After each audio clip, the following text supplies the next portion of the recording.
আগেই পেটের ভিতরে মৃত অবস্থায় ছিল।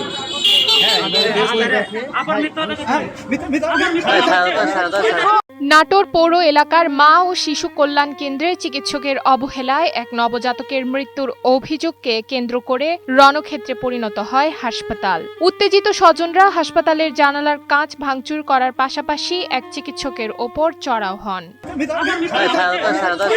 জানা গেছে, সদর উপজেলার আগদিঘা গ্রামের বাবু হোসেনের অন্তঃসত্ত্বা স্ত্রী রুমি বেগমকে মঙ্গলবার সকালে এই কেন্দ্রে ভর্তি করা হয়। স্বজনদের দাবি, স্বাভাবিক প্রসবের পর নবজাতকের তীব্র অক্সিজেনের ঘাটতি দেখা দিলেও চিকিৎসকেরা সময়মতো অক্সিজেন দেননি। তাদের অবহেলার কারণেই নিভে গেছে শিশুটির প্রাণ প্রদীপ।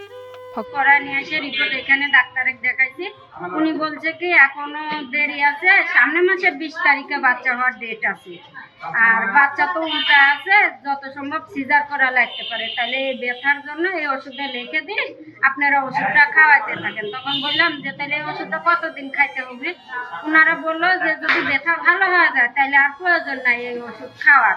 তখন আমরা এখান থেকে কালকে বেলা 12টা বাজে এখান থেকে নিয়ে বাসায় চলে গেছি। পরে সমস্যা হয়েছে, সকালবেলা নিয়ে আসছি, বাচ্চা হয়েছে, হওয়ার পরে অক্সিজেনের অভাবে ওরা আমাদের বাচ্চাকে মারিয়ে ফেলছে। এখান থেকে অক্সিজেন না দিয়ে ওরা সদরে পাঠাইছে।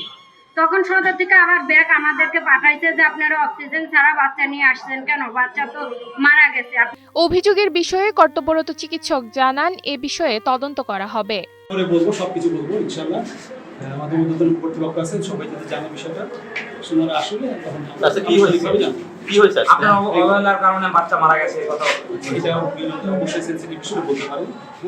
অবশ্যই তদন্ত হবে, হয়ে যেটা মানে তদন্তে আসবে সেটাই করা হবে।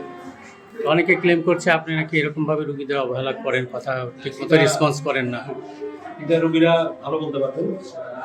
আমি আপনাদেরকে আবার বলছি যে আমাদের উদ্বোধন কর্তৃপক্ষ যেহেতু ইনফর্ম, সবাই ইনফর্ম, এটা একটা সুষ্ঠু তদন্তের মাধ্যমে যেটা বেরিয়ে আসবে সেটাই।